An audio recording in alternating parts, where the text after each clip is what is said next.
Hello, I'm the Disappointed Optimist, and today we're going to be talking about prophecy. What is prophecy? Religious people often use the alleged prophecies in their holy books to prove the divinity of said book, because in their eyes, their God is the only thing that could accurately predict the future. But is that true? If it is, then The Simpsons and Star Trek are divinely inspired, and therefore I have perfect taste in TV shows. So today we will be looking at alleged prophecy and giving non-divine answers, but not for the religious prophecies, for the pop culture ones. Perhaps if I address non-religious predictions, religious people may be more open to understanding the ideas. And of course, I will be doing something unthinkable in the process, proving my own taste isn't perfect. First, we're going to be looking at a few from The Simpsons. First up, we have the Siegfried and Roy tiger attack. In Season 5, Episode 10, Springfield with a dollar sign, Gunther and Ernst, an obvious Siegfried and Roy parody, get mauled on stage by their white tiger. Now this aired in 1993, and 10 years later Roy was mauled on stage by a white tiger. Now let's go over some possible explanations for how this prediction could have happened. A. Matt Groening is a prophet of God. B. A time machine was used to find out about the tiger attack. C. Two people who work closely on stage taunting a savage predator are at some risk of being attacked, and the writer of this episode thought it would be funny if they made a joke about it. Which it was. It was funny. Now we know option A can't be true because Matt Groening didn't write this episode.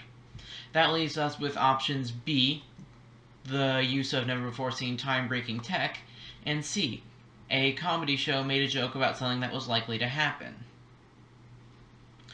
Now, personally, I'm going with option C, because, you know, that's the most logical one.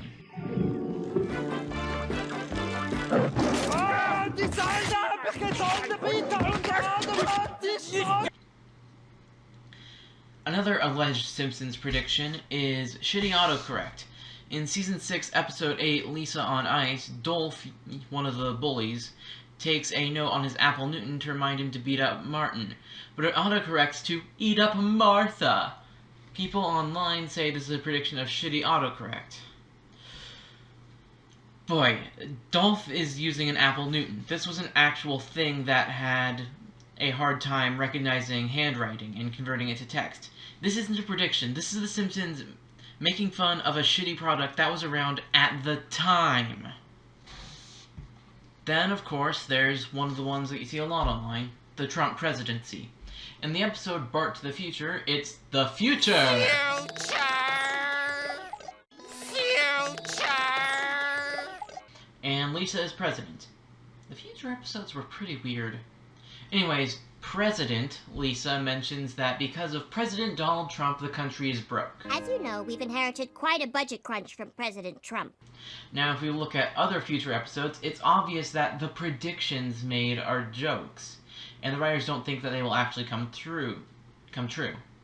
Just look, humanoid androids, teleporters, aliens living on Earth.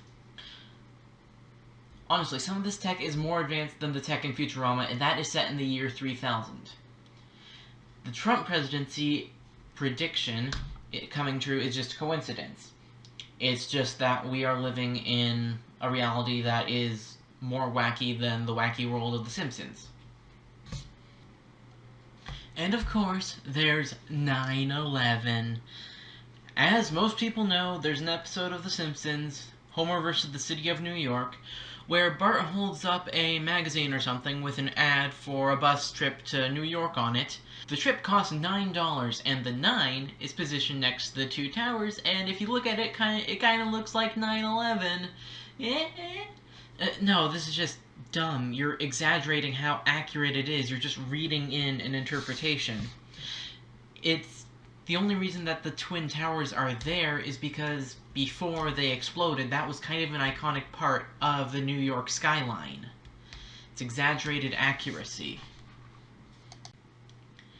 And of course, we have Star Trek. People always say, oh look, Star Trek predicted the future because in 2260-something they had flip phones for military use only. Why do you think they were right about flip phones existing? Because Gene Roddenberry was some kind of visionary? Or is it because the design team behind flip phones, who are probably a bunch of nerds, they might have gotten a little inspiration in the design from Star Trek the original series. And by the way, Star Trek has a horrible track record of predicting the future. If Star Trek were right about everything they said about the future, the mid-90s, several countries would have been taken over by genetically augmented superhumans, and I think right about now we should be putting some homeless people in concentration camps. You see, there are a lot of reasons for predictions coming true other than divine inspiration, such as being a logical deduction about the future based on evidence. The predicted thing has always been happening. Coincidence, exaggerated accuracy, or people working to make the prediction come true. I hope understanding these possibilities helps you in future debates with prophecy-citing religious people. Or if you are a religious person, I hope that these possibilities have inspired you to reconsider some of the prophecies you believe came true. So, until next time, insert end of video tagline here. I don't have one of those, do I? Hey all, before I end the video, I just want to thank my two patrons, the Godless Iowan and Christopher Pycone. Thank you for giving me money, and if you also want to give me money, I have some rewards set up now. People who give me any money at all, they get my videos a couple days early, and if you give me $5 or more, you can read the scripts to my videos while I'm writing them. And don't worry, I do have someone working on making me an avatar for my videos, so don't worry, everything should be fine soon. Goodbye.